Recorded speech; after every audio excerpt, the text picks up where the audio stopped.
Hello ചങ്ങായിമാരെ, ഇന്ന് home made പാനിപ്പൂരിയാണ് എങ്ങനെ ഉണ്ടാക്കുന്നതെന്ന് നോക്കാം.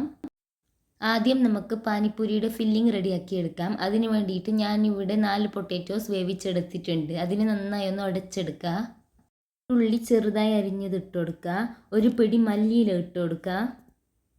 ആവശ്യത്തിനുള്ള മുളക് പൊടി ചേർത്ത് കൊടുക്കുക. ഞാനിവിടെ കാശ്മീർ മുളക് പൊടിയാണ് എടുത്തിട്ടുള്ളത്. ചാറ്റ് മസാല കുറച്ചധികം ചേർത്ത് കൊടുക്കുക.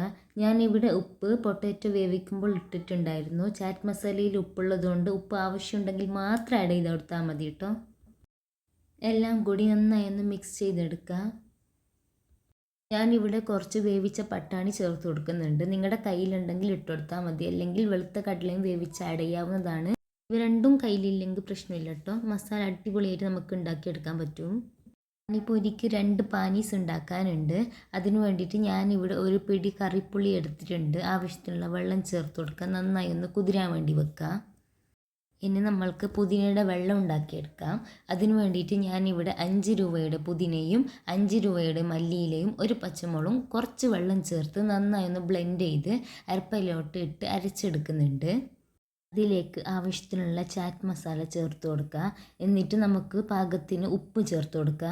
ഞാനിവിടെ ഉപ്പ് പൊടിയാണ് എടുത്തിട്ടുള്ളത്. നിങ്ങൾക്ക് കല്ലുപ്പോ ഉപ്പ് പൊടിയോ ഏത് വേണമെങ്കിലും ഇട്ട് കൊടുക്കാവുന്നതാണ്. പുളി നന്നായി കുതിർന്ന് വന്നിട്ടുണ്ട്.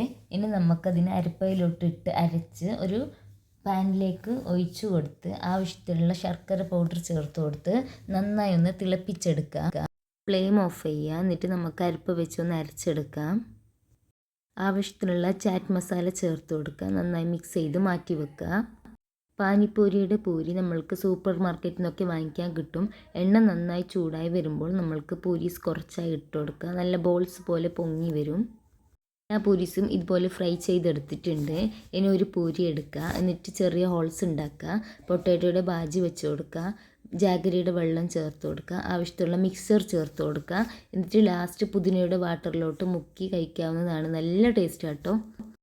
ഇതെൻ്റെ റെസിപ്പി അല്ല കേട്ടോ, എൻ്റെ ഒരു ഫ്രണ്ട് പറഞ്ഞു തന്ന് ഞാൻ ചെയ്ത് നോക്കിയതാണ്. അടിപൊളി എന്ന് വെച്ചാൽ അടിപൊളി ടേസ്റ്റ് ആയിരുന്നു. നമ്മൾക്കിപ്പോൾ പുറത്തുനിന്നൊക്കെ വാങ്ങിക്കാൻ കിട്ടുന്നില്ലാത്ത ഈ ഒരു ടേസ്റ്റിൽ ചെയ്തെടുക്കാൻ പറ്റിയിട്ടുണ്ട്. എല്ലാവർക്കും വീഡിയോ ഇഷ്ടപ്പെട്ടെന്ന് വിചാരിക്കുന്നു. ഇനിയും നല്ല വീഡിയോസുമായി ഞാൻ നിങ്ങളുടെ മുന്നിൽ വരുന്നതായിരിക്കും. Bye bye.